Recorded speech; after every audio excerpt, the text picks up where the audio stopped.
Hi, everyone. Welcome to Office Hours, where we answer your questions 7 days a week. Let's go ahead and jump into those questions. Bill, what do we have? First one comes from Vic Hernandez this morning in Springfield, Missouri. For video conferencing uses like Zoom, Shure's MV6, MV7 series, and the SM7B mics are generally universally accepted. What mic would you recommend when a client doesn't want the microphone seen in the frame from the same $150 to $550 U.S. price range? Go ahead, Alex. Well, I would still recommend those mics. I consult with people all the time about this thing, and I just recently had somebody who had, an okay mic, but they had it pushed away so far out of frame that, I'm getting all the sound, the ambient sound of that room. So I always encourage people to try to live with having that microphone closer to their mouth, because I much rather have better audio quality. Now, the reason why oftentimes they don't realize how bad it sounds is because, and this is a perfect example, this person that I was talking to was monitoring on open speakers. I said, you got to get yourself a pair of headphones. He didn't have a pair of headphones, so we recorded the audio and he listened to it and he goes, wow, I didn't realize I sounded like that. So oftentimes I find that you can turn people around when they actually hear what they sound like with that microphone that far away. Now, when they move it close to them and they're hearing themselves on headphones, they can absolutely hear, even someone that doesn't, you don't have to know anything about audio. You can absolutely hear that difference. And if it means getting the proper low profile mic arm to be able to get it, in this case with the person I was talking to, they only had a tabletop mic stand with no boom on it.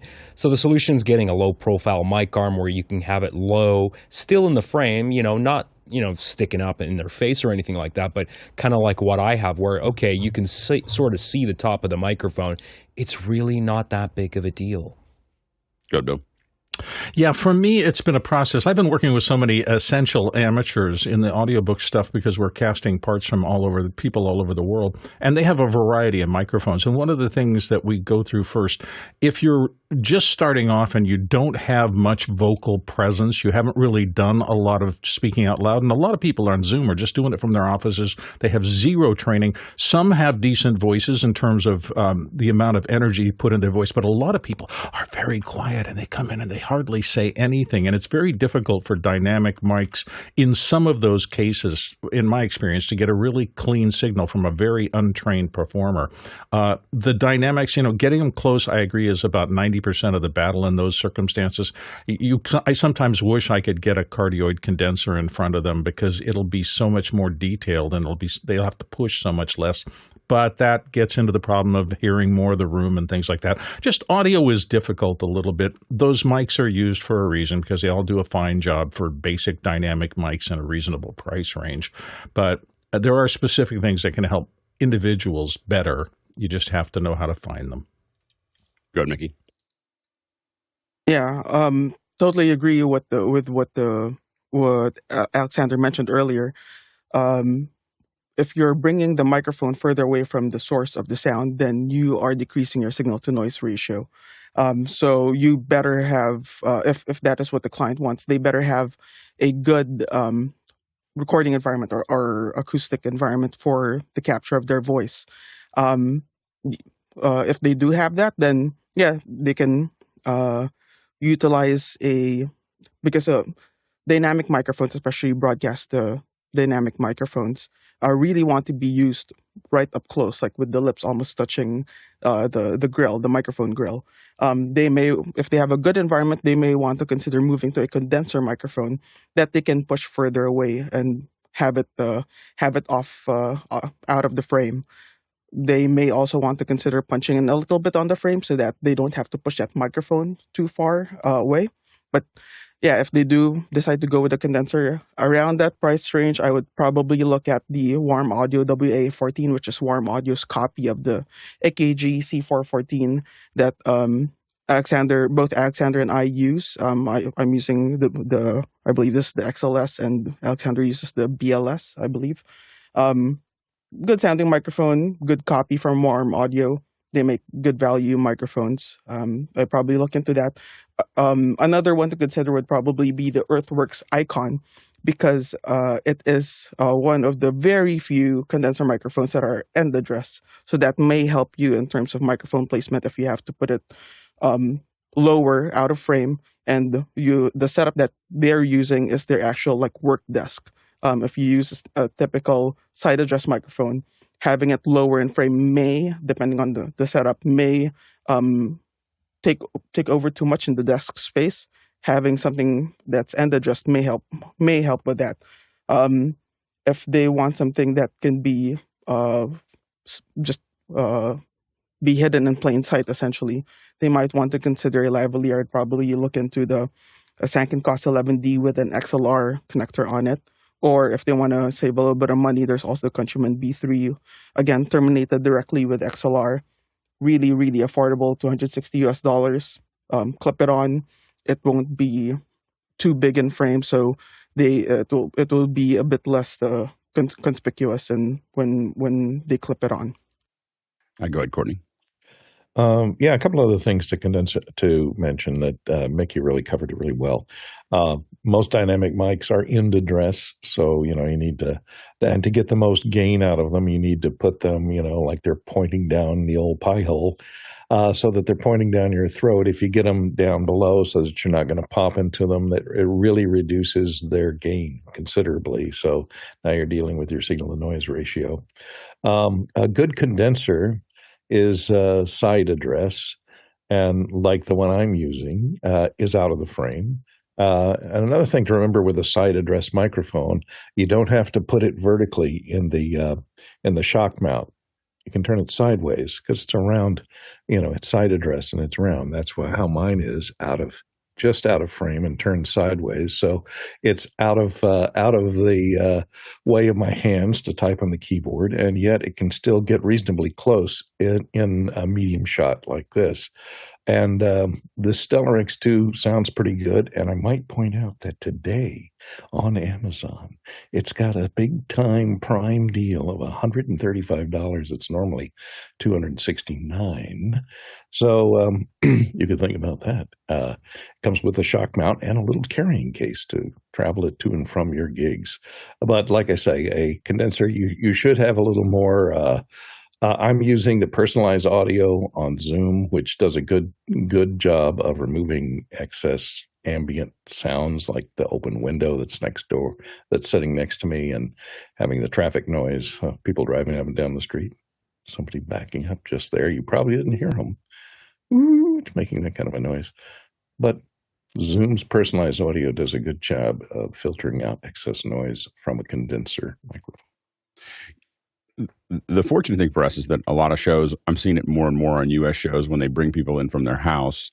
A lot of these folks are podcasters, and they have their mic, and they've gotten used to the fact that they sound so much better than everyone else that they just leave their mic in frame because it's very, very hard to sound as good as you do when you are 3 inches away from a high quality mic. So that's the thing to always look into is that I would tell people that, but I would go ahead and probably get them. The other option is to look at things like a shotgun that's right out of frame. A lot of these things have to do with the room, as you move the mic away from the person, the room becomes more and more important, as Mickey had mentioned. And so what you do to the room, I think, makes sense. But we've done lots of things where we have people who don't want to have anything, no lav, nothing in the frame, and so on and so forth. And now we've used more expensive mics like 416s to do Sennheiser 416s to do those. But we've also used things like NT2s, which are a little noisier, so you need something on the other end to process them. But those have worked reasonably well. They will pick up more movement, any kind of clothing movement, other things like that. But we have been effective at doing that as well. Go ahead, Mickey. Yeah, I don't think I would necessarily recommend a shotgun for interior use because especially for smaller interior spaces, they tend to thin out because of how interference tubes are designed. They get the reflections and then they cancel those reflections. So if someone's voice is reflecting right back into the interference tube, then it starts to thin out the actual sound that you're trying to capture. But going along the lines of boom microphones, I would probably, if budget permits, go with a good hypercardioid or supercardioid, something like a Sennheiser MKH50, or a Schoeps CMC 641. Again, you're talking about essentially tripling or quadrupling your budget there, but they sound amazing, especially the CMC 641. Next question. Next one comes to us from Zach Stallsmith in Chautauqua, New York. I have 4 pan-tilt zoom cameras connected to my ATEM Mini Pro ISO via HDMI and then sent to vMix via the USB-C. For color correction, what would be the best tool in this signal flow to use? Go ahead, Mickey.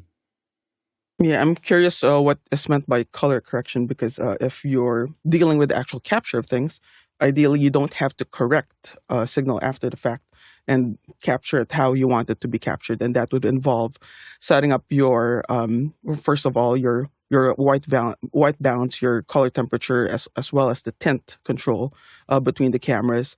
And after that, a lot of PTZ cameras have a built-in shading capabilities. Some of them, more affordable ones, have to be done in the menu system of the camera. Higher end ones can be done with your actual CCU or camera control unit and do the shading there.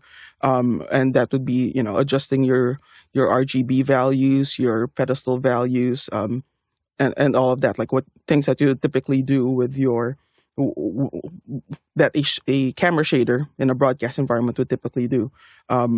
So I would get it right at the sensor first before attempting any adjustment after the fact. Go ahead, Chris. Sorry about that. Yeah, Mickey hit the nail on the head, Zach. So typically the term color correction is reserved for post-production, and color shading is used for a live production. This is a perfect example. Alex has talked about this many times about kind of embracing the ecosystem. I understand that, I'm fairly certain that Blackmagic doesn't have a PTZ camera. Perhaps they should. This is a great example of actually using a Blackmagic. What a Blackmagic, they hear that about 100 times a show. Like, hey, how about we have a PTZ camera? Yeah, no, it's really, if you're using a Blackmagic camera with an ATEM, you have all those color shading tools inside the switcher. And so by embracing the ecosystem of Blackmagic, you would solve this problem. And I'm sure there's some sort of, and I get it, you already have the cameras, but yeah, color correction is more of a post term, shading is a live term, and it's too bad you don't have Blackmagic cameras. Maybe some other PTZ had. Yeah, I mean, the question really is, what kind of camera do you have? What kind of PTZ and what kind of color controls do you have? The problem with many PTZs that aren't pretty expensive are that they, A, don't have LUTs, and B, don't have very fine control. So you can get them close. It's just hard to get them spot on. As Mickey had pointed out, if you have 4 PTZs made by the same manufacturer with the same lens, if we don't do an auto white balance or any kind of white card or anything else, we dial in a number that is 5600 or 3200 or whatever you like it to look like, and dial it in specifically and make sure that all the settings are specifically the same between all the cameras. And if you want it for color correction, quote unquote, you want to make sure you get the one camera looking exactly the way you want it to look, and then you match the other ones to those numbers. That's about as close as you're going to get without doing a lot more work. You do want to do it in the cameras, because later the problem is that when the ZoomISO recordings will be all H.264. You won't have a lot of color space left to do anything. So you have to be kind of careful of how you because you're capturing it, you're not capturing a ProRes HQ file or whatever that you can do work on. You need to make sure that those cameras are spot on coming off the sensor, as has been mentioned by both Chris and Mickey. So you want to be careful of that. If you had to do it and there were multiple different kinds of PTZs, I would find a box or a series of boxes that allowed me to insert LUTs in between the camera and then I'd go in and build LUTs for each one of those to match them together if you want to get it spot on. But you need a color chart, you need LUTs, and you need about an hour a camera to get that set up correctly to do it well. Next question. Andy Kokendorfer out of Vieira, Florida is up next. I heard mention of a higher quality Zoom video, a 1080p 60 signal that will be available soon. Any more info on this? Thanks. Go ahead, Alex. Yeah, Andy Carluccio posted a link to this. So there's actually, and I just put it in the chat, but there is in this press release announcement here from September, there's no concrete date. They said that sometime in 2025 in December, they're expecting this to roll out. but they're going to allow 1080p up to 60. So currently Zoom is locked at 30 FPS, so they're going to allow you to do 60, and then for screen shares, 4K. So that's a huge, huge change. You know, we've been talking about for a while now about moving office hours, moving some of our shows to 60, and I will have more to say on that because I've been doing my own tests, but it does make a difference. Good, Chris. Are you behind this, Alex? Is this a byproduct of you taking Andy out to lunch, pushing for 8K 120? Well, we don't have 8K 120 yet, do we? So, I mean, obviously, I've not been successful if I had done such a thing. For many years, I made fun of people thinking that they needed to do live streams of corporate events at 60 frames a second. Like, I was just like, this doesn't make any sense. It's just a bunch of extra bandwidth. Over time, and after doing a bunch of tests, we realized it made a difference. It just felt more. It was the beginning of us realizing that frame rate improves the immediacy. It makes you feel more like you're there, and so having that higher frame rate, as Alex said, does make a difference. And I think that it's going to be really interesting to see. See what happens when we start getting 60 frames a second. But this was announced, I believe, at Zoomtopia, and so we do expect it, but we don't know exactly when. Yeah, go ahead, Alex. But Alex, what are we going? If we move to 60, what are we going to do about the mag running out of celluloid in the middle of the shoot? I mean, we're gonna run out. Yeah, that little sound you have to get kind of used to there. Yeah, so Speed I mean, loaders. it's and Chris, it's a small step towards, the next step is. And by the way, as someone who does a lot of frame rate and resolution tests for very large screens, I would still rather get 120, 1080p 120 before I went to 4K 60 or even 4K 30. I'd rather. So if anyone from Zoom's listening, I mean, 120 would be great. Somewhere in the future. The problem is we don't have cameras and transport. There's a whole bunch of logistics that we have to solve first, but that would be amazing. Next question. David Brady is up next from New York City. Is SRT a one-to-one setup, or can a single caller get picked up by multiple listeners? Go ahead, Mickey. SRT is just a unicast protocol, so it's just a point-to-point, as you say, one-to-one transmission. You can send it. You can have an encoder send multiple versions of it, but yeah, it's not a one-to-many. That's multicast. Next question. Mark Britton in Three Rivers, Michigan. I have a church that's using LED lights and a StageSetter 8 DMX light controller. All the cameras are seeing a flicker of the LED lights. If you can push the LED lights all the way up, the flickering goes away. It's a 50-60 hertz on the camera. Oh, he's noting that a 50 to 60 hertz switch on the camera does not fix it. Courtney? Well, it depends on whether or not you want to change out your LEDs. Your LEDs are obviously using pulse width modulation to do their dimming with, which means they're taking a square wave, usually 60 hertz. Depends on the frequency that they're set at, and narrowing the pulse width to dim the LED down, and that generates a problem because even if it's a high frequency flicker, it can generate a flicker with your camera sample rate of the CCD, and it'll generate an artifact that is based on a multiple of the drive rate of the LEDs and the sample rate of the camera. A way to solve this problem is to open your shutter if your cameras have the ability to change the shutter angle. In other words, increase the exposure time, even staying at 50 to 60 hertz. It would probably spoil that, but it'd be a custom if you open the shutter angle to a much higher shutter angle or a longer exposure time from a 50th of a second, let's say, or a 25th of a second or a 49th of a second, all the way up to almost, a lower sample rate, a 24th of a second or a 10th of a second. Then that might make the flickering go away. Otherwise, you're going to have to run your LED lights at full bore and then dim them using, gels in front of the lights. It's not very good for a DMX controller if you want to control the level balance of the lights. So, get better lights that don't use pulse width modulation or have a much higher frequency drive to drive those LED lights for the dimmer. Go ahead, Mickey. Exactly what Courtney said. You would want to, if you really want to avoid flickering, you'd want to use fixtures or bulbs that are made specifically for film or TV. They call these typically flicker free, but they still flicker, but at a much higher rate. You're talking about minimum of 2,000 hertz. So with your typical frame rates and shutter speeds, you would not be able to perceive flickering at that high a rate of 2,000 hertz and above. And that's what's typically used, again, like for film or TV. Of course, they are much more expensive than cheap, more affordable lights that you'd find on stage usually. But that's truly what is necessary to solve this issue. Solve it right where it's happening, right at the fixture. And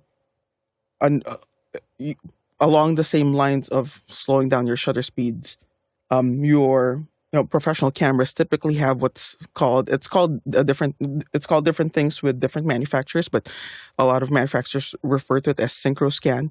So depending on the rate of the PWM, you might be able to line up the sync of the camera's generator or sensor capture with the speed or the rate of your lights flickering. So if you have a professional camera with synchro scan capability, you can sometimes dial that in and lessen the amount of flicker that's perceived in the final image capture. Yeah, the triage that we have done on stage when we saw this is ND over top of the front of the lights. It is not a great solution, but it's like, hey, something isn't working. We can darken what's coming out, and we have survived that. But you need new lights. If you want to shoot it, you have to keep them all the way up. Next question. Next one comes to us from Chris in Bradenton, Florida, looking for a NAS RAID 5 system to allow staff to connect an SD or CFAST card or an external SD drive and have it magically back up to a separate folder. Is this possible? And how can I learn about setting this up? And he notes UGREEN, QNAP, and Synology as possible sources. Thank you. Go ahead, Mickey. Yeah, I have to say that's probably one of the most irresponsible things one can do with precious footage. Like depending on the type of production you're talking about, the value of the footage being a couple $1,000s, $100,000, couple $1 million for this footage that you're ingesting. I would not bypass having a data wrangler or a DIT on set to manage this. They're not only are they doing technical checks such as checksums on the footage and offloading them to multiple pieces of multiple storage solutions at the same time, but they're also actually doing spot checks, watching the footage, visually looking at it, looking for compression artifacts, looking for drop frames. That's like having someone just insert a card and have essentially have an automated system do an rsync or a simple like automated copy paste process.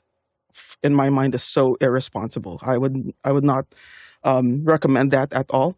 Have a professional use tools, such as Offshoot by the folks at Hedge. Shotput Pro is also very popular, as well as their standard DIT tools. A lot of them use Resolve to play back the footage, check the LUTs, and apply the LUTs, see how it affects the footage. Create dailies out of it, small H.264 dailies that can be sent out to people over the internet. Have someone there to be responsible with the footage that may cost, again, millions of dollars per card. Yeah, the thing that I worry about also is the assumption that you're probably going to delete those as soon as you put them onto that drive, and if it didn't work, all the work that you put into it, as Mickey pointed out, goes away. Go ahead, Chris. Yeah, we went through this just the other day with having trouble with Dropbox and the fear of Dropbox. We have several people that are all accessing the same Dropbox. And if you make a substantive change on one system, it could delete that footage everywhere.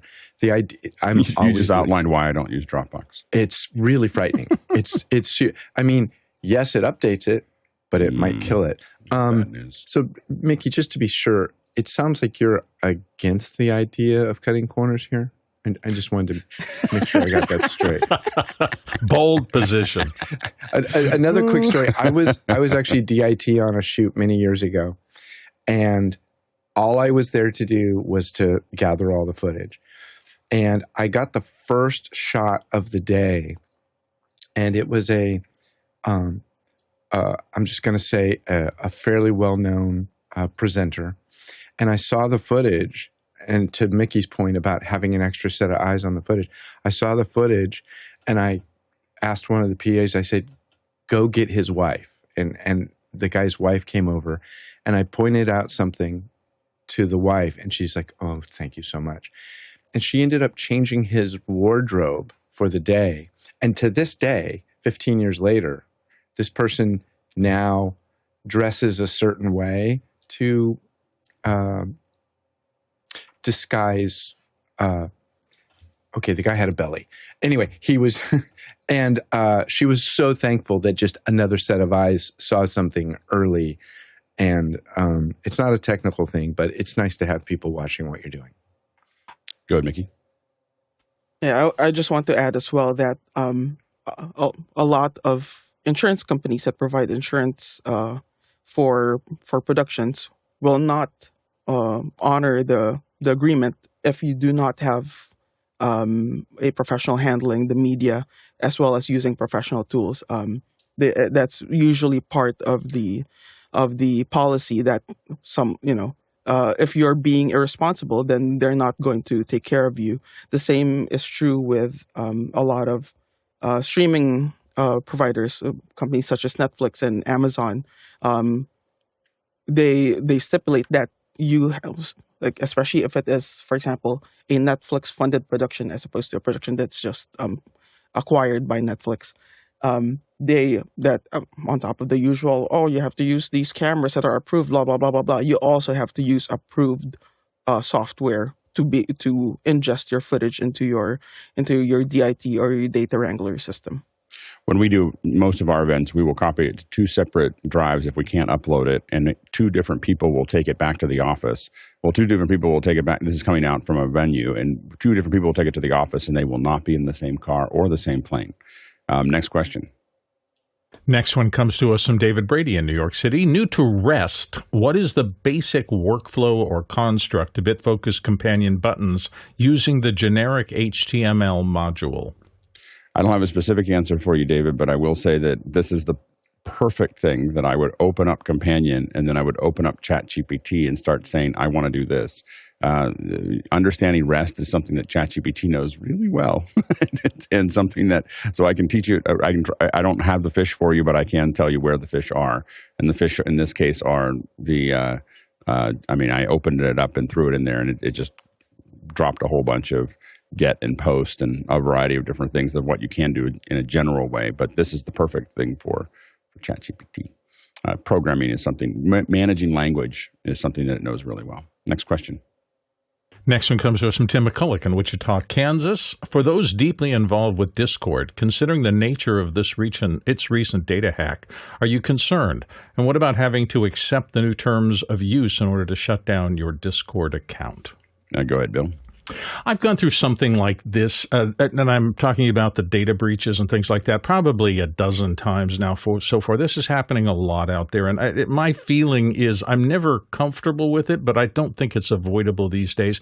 If you want access to the incredibly large community in Discord, and it is robust, and for my purposes, which when I'm working on these audiobooks, most of my cast is coming out of Discord context.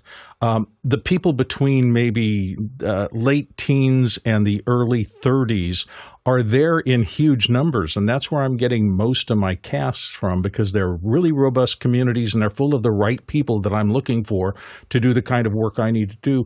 So I don't see any reason to give up on Discord. And I've seen these kind of data hacks with so many services that they're just part of life. I just have to be careful. That's my 2 cents about it. If you're doing stuff online, it's not safe. I think that's important to, when you hand your credit card to somebody at a restaurant, not safe. You have to decide what is a reasonable amount of safety that you're going to have. You're not going to have an absolute amount of safety. And so Discord, like anything else, can be hacked, and you just need to know that when you're communicating. That you need to be careful of what you say and how you say it. I think that a lot of times we get very relaxed and lazy about how we interact. I do the same thing, but we have to be kind of careful of understanding once you're online that all those communications could be captured. Next question. Alexander Knight in Port Coquitlam, British Columbia. I ate my own words. I don't see why we need to upscale to 60 frames per second from 30. I don't see the benefit, close quote. I looked at our test 4K 60 stream and I was blown away by how much better it looked and felt. Why does inserting frames that don't exist somehow work? Go ahead, Courtney. Well, it depends on what you call work. There's 24 frames per second, which generates a pretty good amount of motion blur when things are moving fast and the shutter is open. And that's how your brain, through persistence of vision, melds those individual flashes at 24 frames per second into what looks like continuous motion. But as you increase the frames by inserting frames that are interpolated between each frame, instead of relying on motion blur, it creates a sharper frame in between those two other frames to meld the time difference and the things that are in motion, the difference from where they were before the last frame and where they are now in the current frame, which smooths things out. It makes it look more like real life, and which can be a detriment because it kind of removes the idea that you're looking at a film and kind of takes you into reality, which can have a different psychological effect.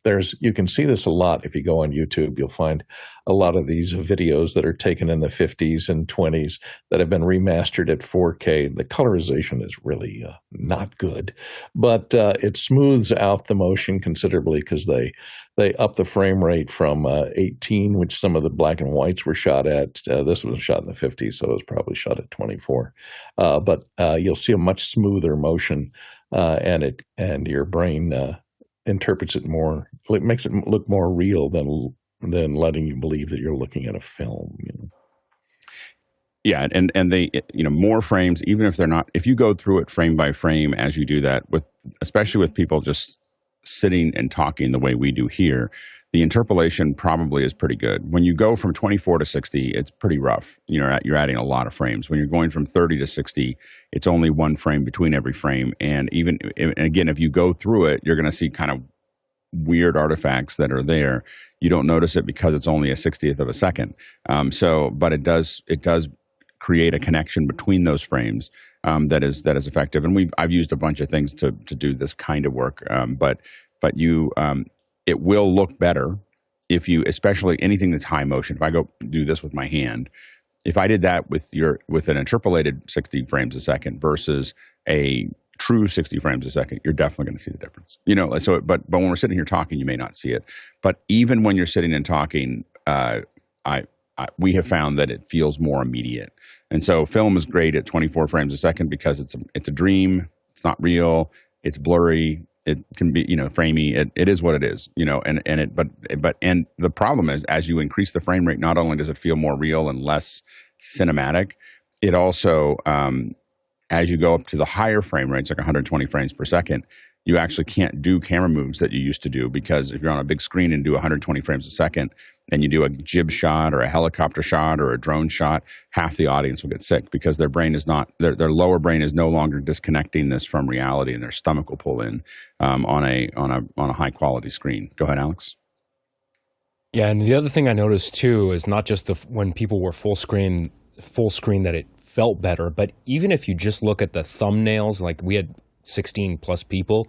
If you look at the little thumbnails in the gallery too, those thumbnails looked sharper in 4K at 60, and it did the whole thing improve, which was really impressive. Yeah. For those that haven't seen it, there is a link in the After Hours Discord channel where you can actually see this. Yeah, I think that again, and people are already getting used to things looking a lot better in Zoom. I think that as this comes out, whenever it comes out, I think people will get used to seeing this higher frame rate. And it'll be hard to go back for those who are doing major events and so on and so forth. Oh, by the way, if you're watching this and you know on YouTube, you're missing half the show. Half the show is the chat, voting on the questions, asking the questions, talking about the questions. All of those things happen in Makana. And to get there, you can go to officehours.global/join, and you'll get an email. You get access to Discord, which we just talked about, and Makana. Next question. Next one comes to us, Randy Kokendorfer in Vieira, Florida. I know that Zoom is working to release ISO camera and or audio recordings, but will this be double-ended recording on the Zoom attendees device like Riverside? Apple is producing some tools that underneath any program will do ISO records on your mobile devices. So that's already something that's happening in iOS 26. Zoom has announced the idea of doing a double-ended recording, but it was a long time ago. so we'll see when that actually comes out, or if it actually comes out. Next question. Kent Kukoshi in Madison, Ohio says, on vMix, the Zoom manager shows frame rates of the caller. Is the frame rate coming from the caller, or is that what we are sending them? And if we see bad frame rates, is it from their internet or ours? It could be both. Go ahead, Mickey. Yeah, if it is under the Zoom statistics, then that would be your receive coming from them. Yeah, and the Zoom dashboard itself will give you more information about what they're actually sending. But yeah, your mileage may vary based on your connection, but it could be based on their connection as well. So this is why you always want to be checking a caller, having them do speed tests and so on and so forth to at least have some point of reference. If they're at 10 megs a second or less, then it may be them. If they're at 20 megs or more, you want to start looking at your own system. Next question.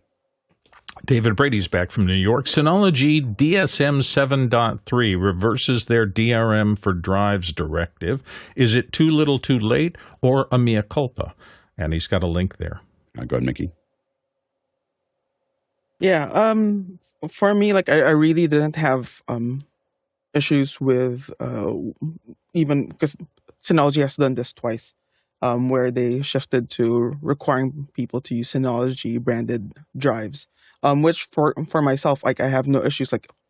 If you go with a Dell or an HPE solution, you have a lot more restrictions there if you go with an enterprise grade solution. So going with Synology's branded drives, which aren't, in the grand scheme of things, you're talking about, $20, $30, $70 more depending on the size of the drive.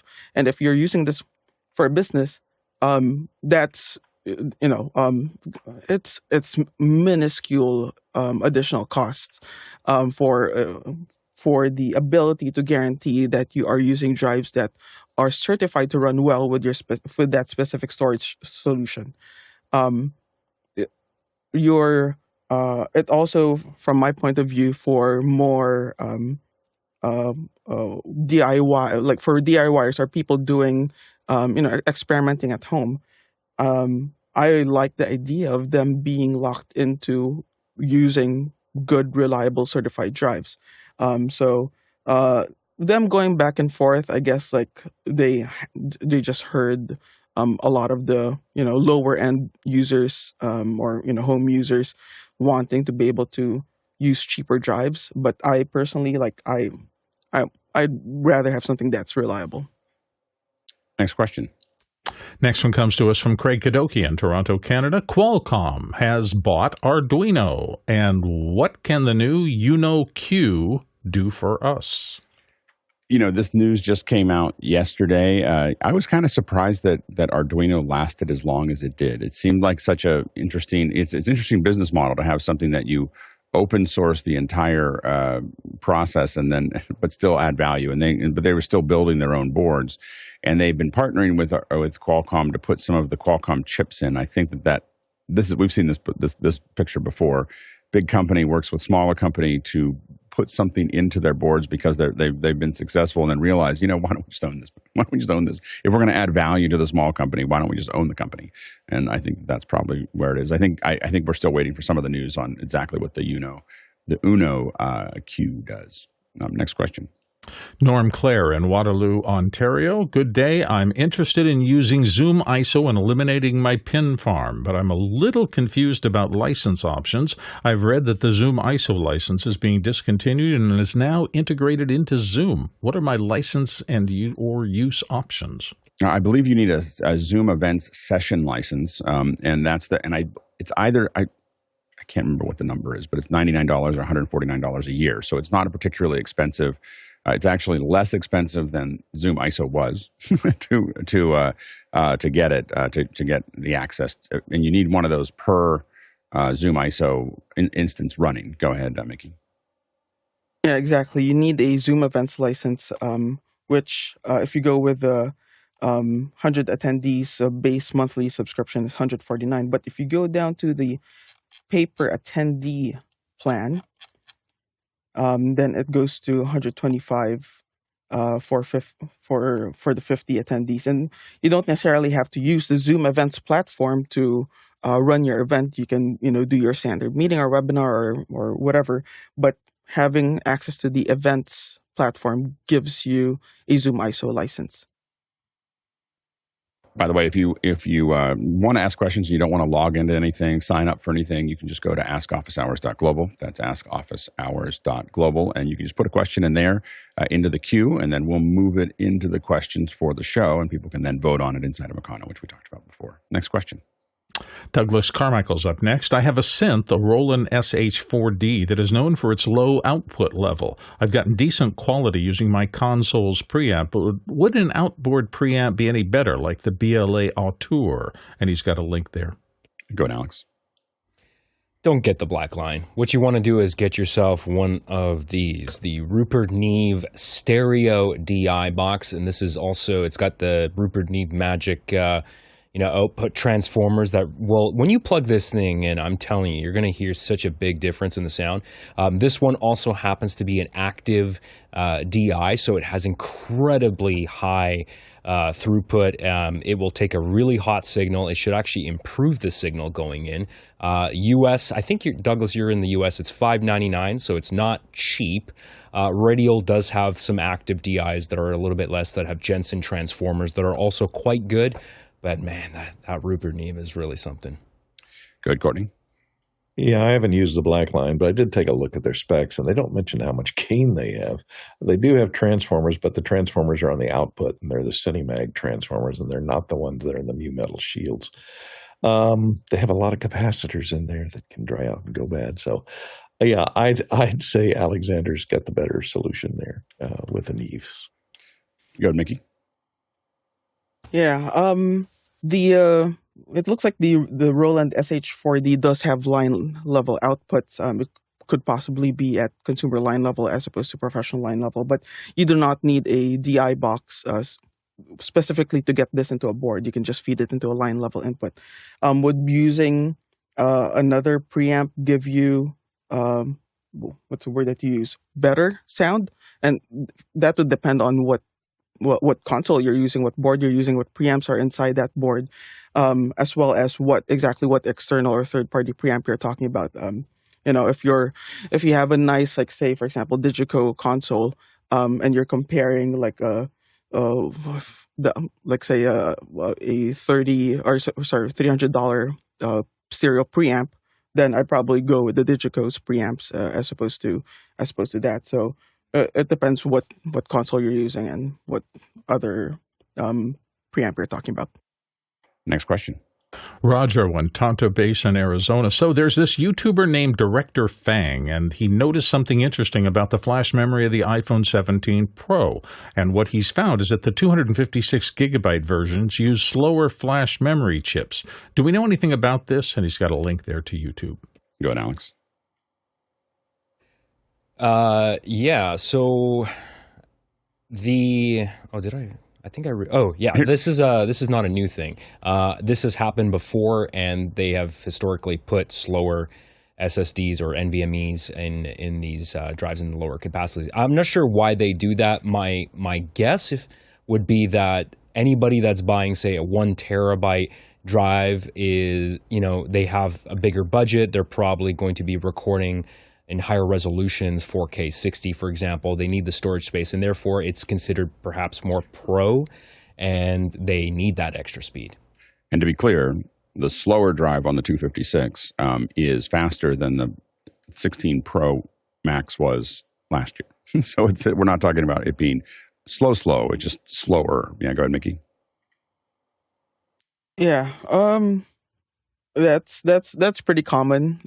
NAND chips, they go with what makes sense for the price point that they're trying to aim for their cost of goods. They're at the end of the day, like, does it make a difference with how you operate a cell phone? That varies from person to person, but I don't know. For me, it's consumer electronics. Like, I don't. If I can make phone calls and send text messages, I'm fine. If you are the one place that this starts to make a difference is with Apple ProRes RAW, which I've been shooting off these cameras, and you need an external drive. And I don't think that, and I think you need an external drive either way. If you're shooting any amount of content on an iPhone, you need an external drive. So the drive internally is not going to really matter that much because you'll fill up. If you were doing something where the speed matters, you're going to fill up your hard drive so fast that it's not going to be. I mean, it doesn't. 2 terabytes is nothing. If you're starting to record at speeds that the drive is going to have a hard time keeping up with. So I wouldn't think too hard about that. Next question. Omar Gadan in Orange County, California. I'm getting some block/artifact-laden footage back from my AWS Media Connect into Media Live into SRT endpoint workflow tests. I'm going from progressive to interlaced at the Media Live stage. Any specific parameters to check that could be causing pitfalls? I am so curious why you're doing that. I guess you're sending this to an old school broadcast location, I guess, and they'd want to do interlace. I mean, that's my guess, is that you're doing something to old media and they need interlace or maybe. But I would much rather figure out if there's any way that you can send progressive to their hardware and let them do the interlacing in a piece of hardware as opposed to trying to do it inside of AWS. If you're going to do it inside of AWS, you need to make sure that your GOP structure matches your frame rate. So it's important that your GOP, not the interlaced frame rate, but the progressive frame rate, which will be twice the interlaced frame rate. And so that would be the first thing that I would do, is make sure so that's the group of frames. If the group of frames doesn't match, you're going to get exactly what you're talking about here. Also, make sure that it's constant bit rate. That's going to be another thing that could have it go back and forth. And so those are the 2 things that I would look at first for why you're getting this, is that those aren't matching. But I would try to find some way to do I haven't done an interlace show for delivery in 15 years. It's so long. So my information may be a little old just because I can't remember. Mostly we went from interlace to progressive. Going from progressive to interlace is not something we did that much unless we had to go to old broadcast. Next question. Jeff Veely in Henderson, Texas asks, Elgato made voice focus available to all. Has anyone tested this? How might this be used in your setup? Perhaps a MixPre alternative. And he's got a listing to it. Go, Bill. Yeah, it's one of those things where I've noticed that background noise suppression has now become almost ubiquitous across the industry. It used to be very difficult for a long time, but from the days of digital processing of signals becoming the standard, I think there's a chipset or something that made this so simple that we're seeing the same type of ability in so many products now that it seems to me that this must be a code pull off the shelf and put in, and just a lot of companies are doing it. I probably have 6 different places I could add some kind of background noise suppression to a voice track now in my systems, and I think everybody is heading in that direction. A lot of cars have wheels. They're not all the same cars. The MixPre version of this and the Cedar versions of these are significantly better cars than everybody else's car. The only one that I would say is close is Zoom. Next question. Peter Moore in Auckland, New Zealand. Herman Li of Dragon Force released a $1 signature guitar with PRS USD. It's $7,000 plus, and now an SE USD, which is $2,000. If I could, I would. Thoughts? Go ahead, Alex. So just so you know, the SE guitars are their more budget-friendly, cost-conscious version of their guitars. They're made in Indonesia. The QA is actually pretty good for an inexpensive PRS. PRS as a brand is known for making very high-end stuff. I think personally $7,000 is a lot of money. I mean, there is a market for this. I can tell you as a dealer for PRS, we sell a lot of these types of guitars. We just recently had somebody that spent almost $20,000 on a completely custom bespoke made PRS guitar, handpicked all the components and everything like that, and it has some exotic woods in there. So there's something for everyone. PRS guitars are really good, but $7,000 for an artist's signature guitar, that's a lot of money. Next question. Andy Kokendorfer in Vieira, Florida says, come across any interesting Prime Day gear deals? Go ahead, Courtney. Well, I already showed it today, but I can get it today. Look at this, the Stellar X2, which is the mic I'm on right now, half price at $135. That is an incredible deal for a pretty incredible sounding mic for the price. It punches way above its price level. Comes with all the things you see here, the spider mount, the pops filter, and a lovely vinyl carrying case and a hard case. So I think that's one of the best deals I've seen on AV equipment out there, but I haven't gone really looking very hard. But I might pick up a backup or two today at that price. It's great. For some reason, this popped up, and I was if I had the money, I might try it. This is the Stream Master. Whoops, what did I just do here? This is the Stream Master Plus. This is for $1,400. It seems to be a lot off. It is a 2,000 lumens projector, up to 240 hertz with Dolby Vision, HDR10, blah blah blah. It's really small. I've seen them in there. They're not very loud. It's something you can actually put in a room.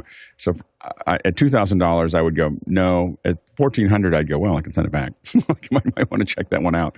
I'm not going to do it, but it's the only one I can see. All right. Thank you so much for the great questions. That was fantastic. Kept us going all the way through, or almost all the way through the hour. And they're great questions all over the place. And we just really appreciate the time that the producers spent putting those together. And thanks to the panel. Can't do this without you. A great conversation, a great collection of experts here today. So thank you so much for being part of this. And thanks to the team on the back end that makes this possible. This is definitely not your run-of-the-mill show.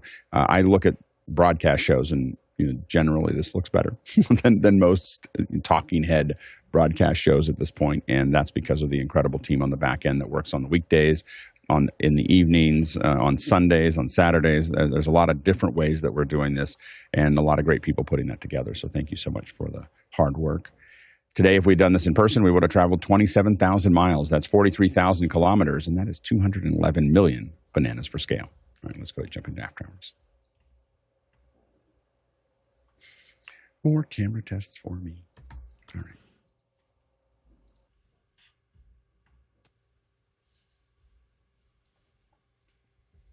See y'all tomorrow.